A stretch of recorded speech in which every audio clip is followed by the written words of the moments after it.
Hey everyone, welcome back to the Automotive Logistics and Supply Chain Global Red Sofa, sponsored by Unipart Logistics. I'm so pleased to be joined by Mercedes Figueroa, who's leading transportation operations for Stellantis here in North America. And Mercedes, you joined me earlier on stage talking about resiliency, flexibility. We know there's a time of extremely unpredictable demand, and that's requiring quite a lot of flexibility in logistics and supply chain. What are ways that you, working in logistics and transport operations with your partners, can enhance the flexibility in the network? Okay, thank you for having me. I think one of the key elements that is important in any company is that internally first we can get accurate information, forecast availability of all the production changes that are coming. And then if we build a strong logistics network that can react fast to those changes, then we are supporting and being flexible to the demand. The second thing that is important is building these strong partners within the supply chain, any carriers or service providers, that they can also make these changes and they can support the fluctuations of our demand. Yeah. And on the collaboration, so you need to share that information quickly with them. What are ways that you are collaborating even more deeply with your partners, particularly in the face of this necessary flexibility? Well, I think what we have been doing more lately is the information that we submit to our logistics providers, also with the railroads. I mean, there is closer communication daily, 24 hours forecast in both ways. What we need is that both ways we increase the accuracy. Because what happens is that if we get a promise that X amount of equipment, and I'm not going to name any particular mode of transportation, if they don't arrive, then that it drives cost in the supply chain. Now we have to react. We have to make changes. We have to make diversions. So that's really, really important. And I think what you also raised was the digitalization aspect, right? I mean, I think this has been a key focus area as well in both the flexibility and the way you share this information with your carrier base. Yes, for the digitalization, something that I mentioned during the conference that I think is important to mention to everybody is how we're going to be able to use AI. There is a lot of information, there is data, but what for it can be useful.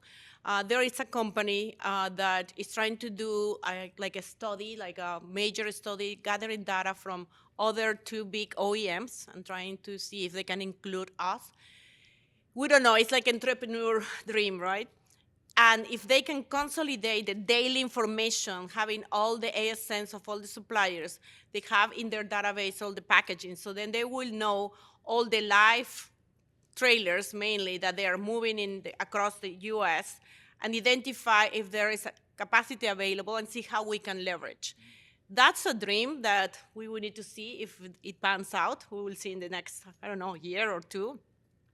But I think the message is to any service provider is, what can you do internally that you can use digitalization, AI, any type of Internet of Things, like we know for the vehicles, for us, it's important to know the state of or charge of the batteries in the future.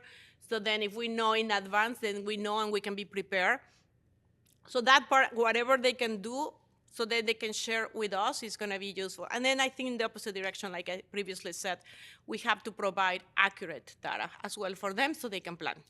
And finally, in terms of collaboration, it is also the question sort of upstream, as within Stellantis' organization across functions. Are you working as logistics more closely with engineering, with procurement, manufacturing to influence decisions and help make the network more resilient and flexible right up front? Yeah, I mean, that's a process that has been engraved in our company for many years. In the earliest stages for product development, we work together with engineering when they are still designing the parts and with packaging. Sometimes they will make adjustments, so then we ensure that the type of dunnage that is being used is maximized, so then we can use the maximum space available, for example, in a trailer or in an ocean container, to minimize the unused space. So then we have the influence there. And then when purchasing is making their studies for selecting suppliers, they involve logistics. So then we can calculate how much is going to be the transportation cost per unit. And then we do a total landed cost.